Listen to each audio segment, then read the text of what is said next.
My name is Claire. I'm 34 years old. And the day my mother died, I learned something that explained my entire childhood in one brutal sentence. She never loved us equally. Let me start at the moment that finally cracked everything open. It was a quiet Tuesday morning when the lawyer called. No warning, no build-up. Just a calm voice on the other end of the line saying, "Ms. Reynolds, your mother has passed away. We need you and your brother present for the reading of the will." My brother, Ethan. Even hearing his name still tightened something in my chest. We grew up in the same house, ate at the same table, went to the same schools. From the outside, we looked like a normal middle-class family in a quiet New Jersey suburb. 2 kids, 2 parents, white fence, Sunday dinners. But inside that house there were rules, unspoken ones. Ethan was the future, I was the backup. He was praised, I was tolerated. If Ethan brought home a B, my mother framed it like a masterpiece. If I brought home an A, she asked why it wasn't higher. When he broke curfew, boys will be boys. When I came home 5 minutes late, it was a lecture about responsibility and reputation. I learned early that love in our house wasn't given. It was rationed. And my brother got the larger share. When my father died suddenly of a heart attack when I was 17, everything shifted. Or at least, that's what I thought at the time. What really happened was that my mother stopped pretending. She leaned on Ethan emotionally, financially, socially. He became her confidant, her support system, her golden child amplified. I became invisible labor. I cooked, I cleaned. I stayed home instead of going out because your brother needs quiet to study. I delayed college because we can't afford 2 tuitions right now. Ethan went to a private university.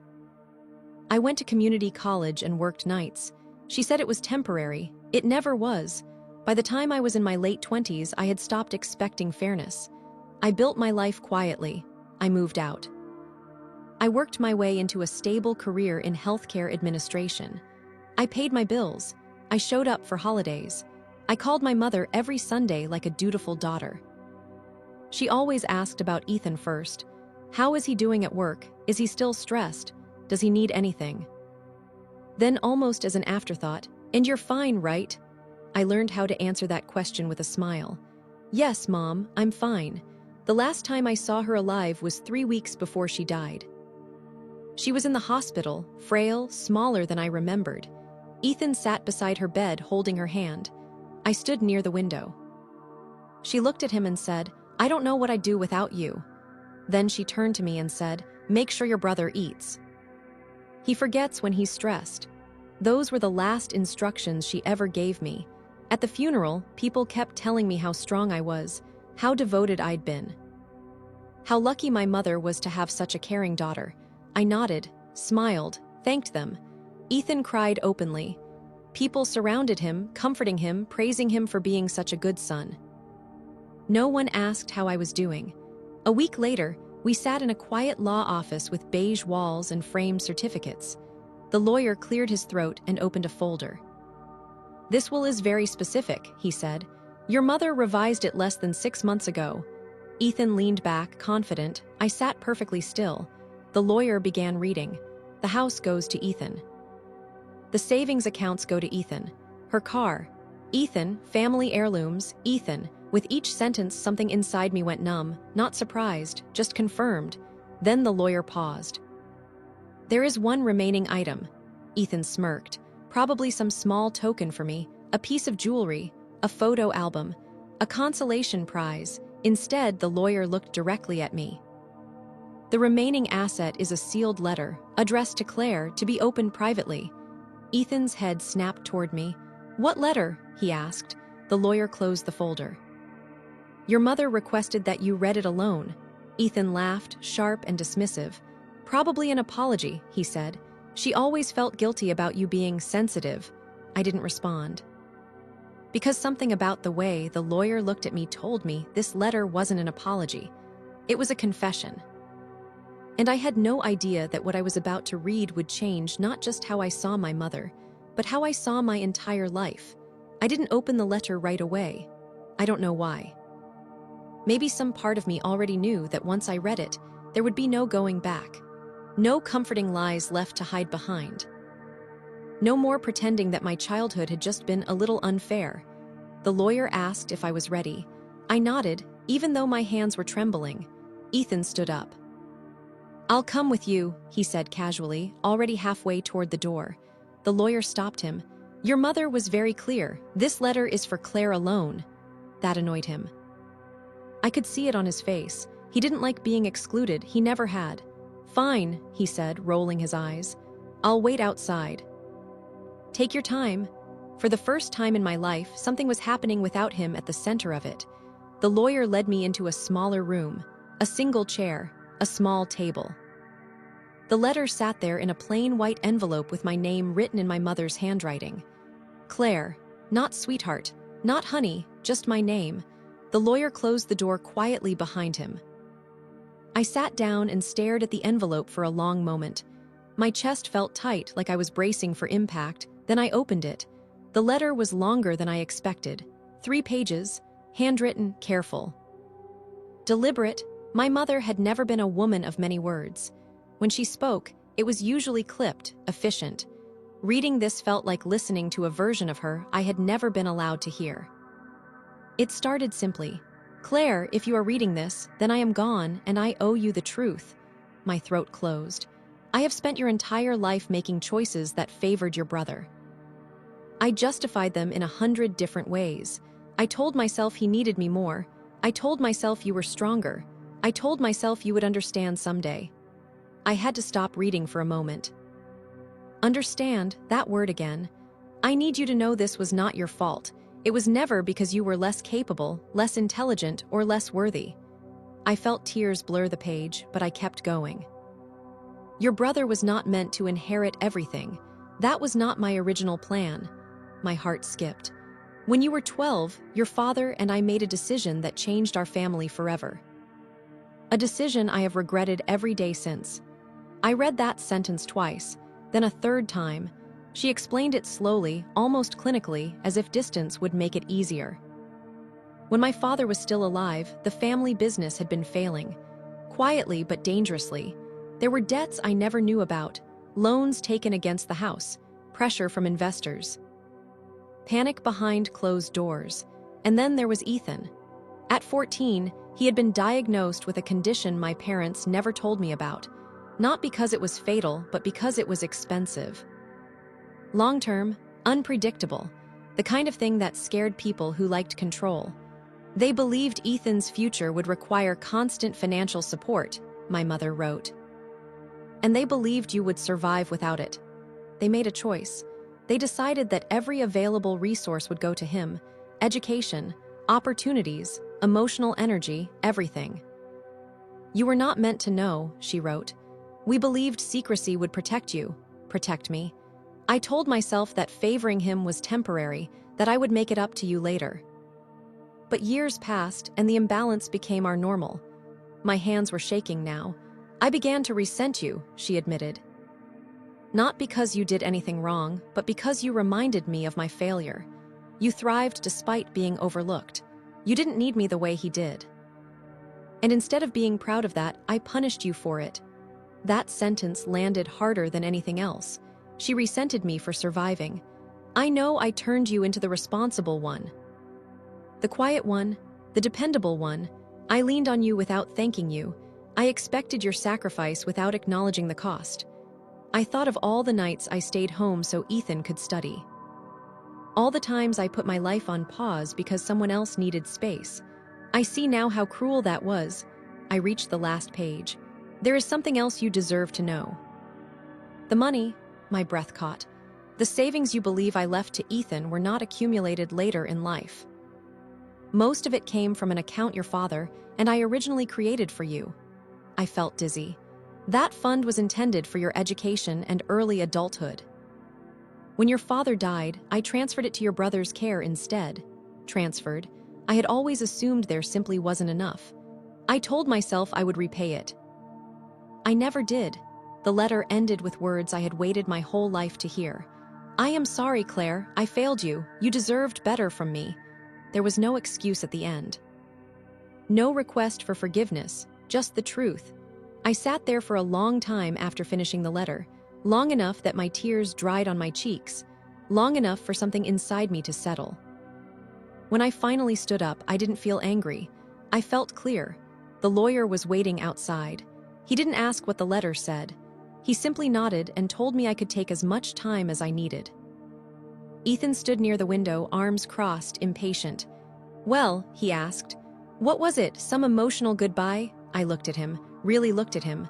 The golden child, the protected one. The person I had blamed for so many years. He didn't know, not really. "She told the truth," I said. He scoffed. "About what?" "About why things were the way they were." He rolled his eyes. "Claire, don't start." "I'm not starting anything," I said calmly. "I'm finishing it." Something in my tone must have unsettled him because he stopped smiling. "What did she say about me?" he asked. I thought about the letter, about the fear, the decisions made in secret, the years of silence. "She said you were never the problem," I said. "But neither was I." His expression tightened. "Then why do you look like that?" he asked. Because for the first time in my life, I understood exactly why I had always felt alone. And for the first time, I knew it wasn't because I wasn't enough. It was because I had been chosen last on purpose, and that realization was about to change everything between us. Ethan didn't speak right away. That was new. For most of my life, silence had been my role, not his. He was the one who filled rooms, controlled conversations, redirected attention back to himself. But now he stood there, jaw tight, eyes fixed on the carpet like the ground might give him a better answer than I had. "So," he said finally, forcing a laugh that didn't quite land. "She blamed me." "That's what this is," I shook my head. "No, she blamed herself." "That's convenient," he snapped. "She's dead, can't defend herself, can't clarify. Can't explain." "She explained plenty," I said quietly. He paced the room, hands running through his hair. "You don't understand what she went through, what she sacrificed." I watched him carefully. The defensiveness, the urgency, the fear underneath it. "I understand more than you think," I said. He stopped pacing and turned toward me. "Oh yeah. Because from where I'm standing, this feels like you're trying to rewrite history. You always do this. You always act like you had it worse." That sentence hit something old and familiar. The reflex to apologize rose automatically in my chest. To soften, to reassure him, to say it wasn't his fault, I didn't. "I'm not rewriting anything," I said. "I'm finally reading it as it was written." His face hardened. "You read one letter and suddenly you're the authority on our family." "One letter that explains 30 years, I replied. He laughed, sharp and humorless. "You think because she felt guilty at the end, that changes reality? I was the one who carried her. I was the one who stayed. I was the one who took care of everything when Dad died. And I was the one who disappeared into the background so you could," I said. The words surprised even me. Ethan stared at me. "That was your choice." "No," I said. "It was expected." We stood there in silence, the air thick with everything we had never said to each other. Then he crossed his arms, defensive, guarded. "Familiar, so what now?" he asked. "You want money, is that what this is about?" I felt something inside me steady. "No," I said. "I want honesty," he scoffed. "From who?" "She's gone." "From you," I said. That stopped him. "What do you mean?" "I want to know how much you knew," I said calmly. "About the fund, about the sacrifices. About why everything always tilted in your favor." He looked away too quickly. That was answer enough. "You knew," I said. He exhaled slowly, like a man cornered. "Not everything, but enough," I pressed. He rubbed his temples. "They told me when I was older, after Dad died, Mom said you were strong, that you'd be fine. That I needed the support more. And you believed that," I said. "I needed it," he shot back. "You don't know what it was like being me." "No," I said. "But you don't know what it was like being me either." His voice rose. "I didn't ask for this. And neither did I." Something shifted then. The fight drained out of him, replaced by something rawer. "She made me promise not to tell you," he said quietly. "She said it would destroy you." I almost laughed. "She destroyed me by not telling me," I said. He swallowed hard. "I didn't think it was fair, not always, but after a while it just became normal." That word again, normal. The lawyer knocked gently on the door, reminding us that everything had been finalized. Papers signed, assets transferred, lives rearranged with ink and signatures. Ethan straightened his jacket, the mask sliding back into place. "So that's it," he asked. "You read a letter, you confront me, and then what? You walk away feeling superior?" "No," I said. "I walk away informed," he laughed bitterly. "You always wanted to be the victim." I met his eyes. "I never wanted to be anything. I just wanted to be treated fairly." We walked out together, but something between us had permanently cracked. Outside the office, sunlight spilled onto the sidewalk. Cars passed, people laughed. Life moved forward without caring what had just been broken. Ethan stopped beside his car. "You're not going to tell anyone about this," he said, not a question. "I don't need to," I replied. He narrowed his eyes. "What does that mean?" "It means the truth doesn't need an audience to exist," I said. "It already did its damage." I turned to leave. "Claire," he called after me. I paused but didn't turn around. "You think you're free now," he said, "but you're not. This family doesn't let go that easily." I finally looked back at him. "I already let go," I said. "You're just late realizing it." I drove home that night in silence. No music, no calls, just the hum of the road and the weight of everything I now understood. The letter hadn't given me closure. It had given me clarity. And clarity, I was learning, comes with consequences. Because once you see the truth, you can't unsee it. And the truth was about to follow me into the next chapter of my life. I didn't plan for the truth to follow me. I thought reading the letter would be the end of it, a private reckoning. A quiet shift inside me that no one else needed to see. I underestimated how fragile carefully built lies become once even one person stops protecting them. 3 days after the will reading, my phone started ringing. At first, it was subtle, a missed call from an aunt I hadn't spoken to in years. A message from a cousin asking if I was doing okay. Nothing alarming, just enough to make me uneasy. Then the tone changed. "Claire, your brother says you're upset about the inheritance. Your mom always loved you, you know, don't twist things now. I heard you're trying to cause problems." That was when I understood. Ethan had started talking, not telling the truth, shaping it. I didn't respond to any of them. I went to work, kept my routine, answered emails, sat through meetings. But underneath it all, I felt that familiar pressure. The one I had grown up with.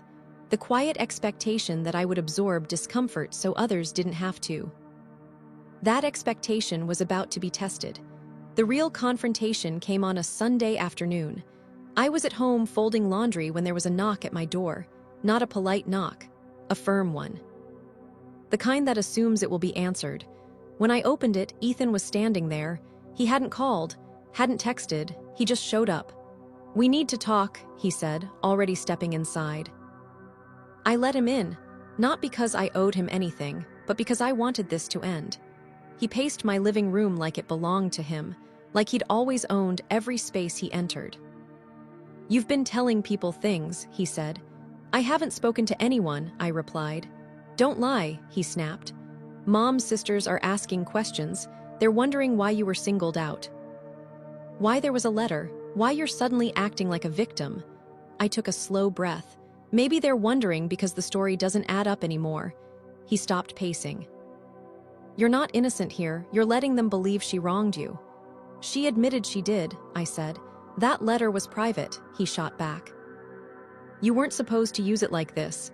"I didn't use it," I said calmly. "I read it." He clenched his fists. "You're tearing this family apart." I almost laughed. "No," I said. I stopped holding it together. That was the moment his anger shifted into something else. Fear. "You don't understand what you're doing," he said more quietly. "People talk, they judge. This affects me, my work, my reputation." There it was, not grief, not guilt, image. "I spent my entire life protecting your image," I said, "at my own expense." He stared at me. "So what do you want? Money, an apology, public sympathy?" "I want you to stop lying," I said, "and I want you to stop speaking for me." He shook his head slowly. "You think this makes you stronger. It doesn't, it just makes you difficult." That word again. Difficult.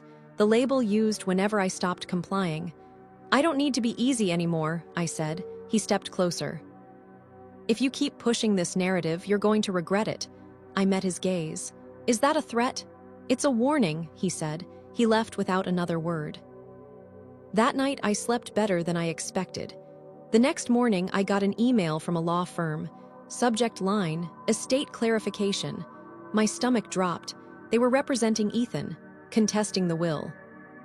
Specifically, the letter. He was claiming my mother had not been of sound mind when she wrote it, that she had been influenced, that the contents were emotionally manipulative and legally irrelevant. He was trying to erase it, not just from the estate, from history. I read the email twice, then forwarded it to my own attorney. For years, I had avoided conflict because I believed peace meant silence. I was learning, very quickly, that silence only protects the people already in power. By afternoon, my attorney called. This isn't really about money, she said.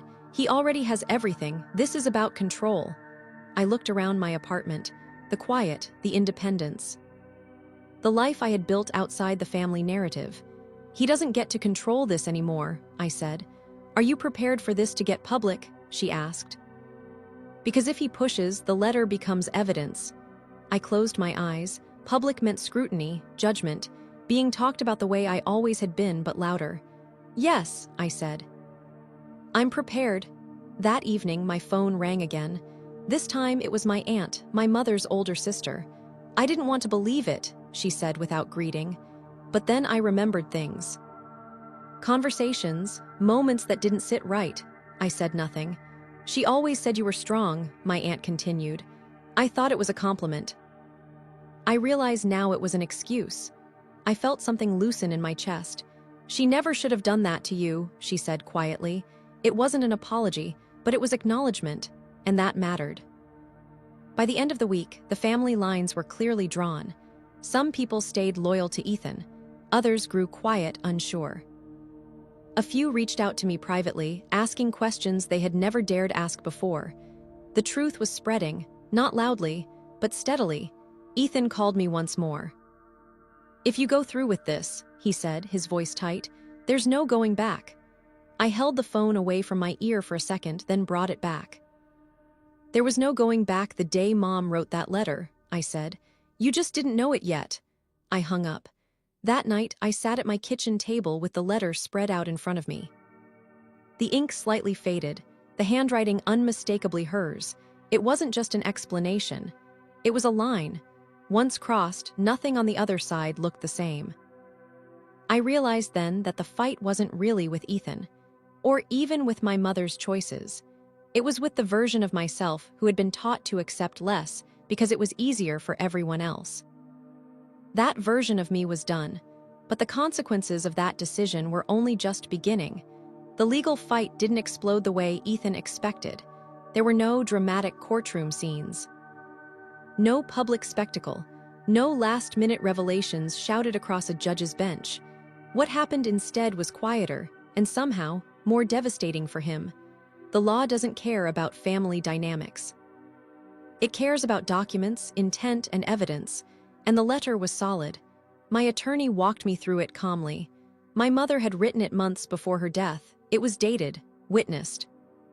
Stored with her estate lawyer. There was no proof of coercion, no proof of diminished capacity, no legal ground to erase it. Ethan's challenge stalled, then it collapsed. 2 weeks later, his lawyer withdrew the claim. No explanation, no apology, just silence. I found out later why. In trying to contest the letter, Ethan had opened doors he couldn't close. Financial records were reviewed. Old account transfers were examined. Questions were asked about funds that had quietly moved years earlier. The education account, the one originally created for me. It turned out my mother's letter wasn't just emotional. It was corroborated. The money trail existed. And while Ethan didn't lose what he had inherited, something far more important cracked. His credibility. Word traveled quietly through the family, then outward. Not gossip, facts. The kind people don't repeat loudly but remember forever. The story changed. Not Claire is difficult. But did you know what really happened? Ethan stopped calling, stopped messaging. At family gatherings I no longer attended, my name was no longer used as a warning. It was used as an absence, and absence, I learned, is powerful. A month later, I made my final decision. I sold the last thing tying me to my childhood home. A small piece of land my mother had placed in my name years earlier, almost as an afterthought. I donated part of the proceeds. I saved the rest, not out of spite, out of closure. I didn't keep the letter locked away. I scanned it, saved it securely, then placed the original in a box with a few other things I no longer needed to carry every day. Memories don't disappear just because you put them away, but they stop cutting you when you stop reopening the wound. Life didn't suddenly become perfect after that. Healing never works that way. Some days I still caught myself waiting for approval that would never come. Some days I still felt the echo of old roles trying to pull me back into place. But the difference was this: I noticed it. And I chose differently. I built a life where my worth wasn't negotiated, where love didn't come with conditions, where silence wasn't mistaken for peace. I didn't replace my family, I redefined it. Friends who listened without fixing, colleagues who respected boundaries, a partner who didn't need me to be smaller to feel secure, and myself, for the first time, fully present in my own life. People sometimes ask if I regret reading the letter. I don't, because the truth didn't break me, it freed me. My mother once told me I was strong like it was something I owed the world. I finally understand what strength actually is. It's not enduring unfairness quietly. It's choosing yourself when staying would cost you everything. This isn't a story about inheritance. It's a story about clarity, about the moment you stop asking why you weren't chosen and start choosing yourself instead. My name is Claire, and I am no longer waiting to be seen.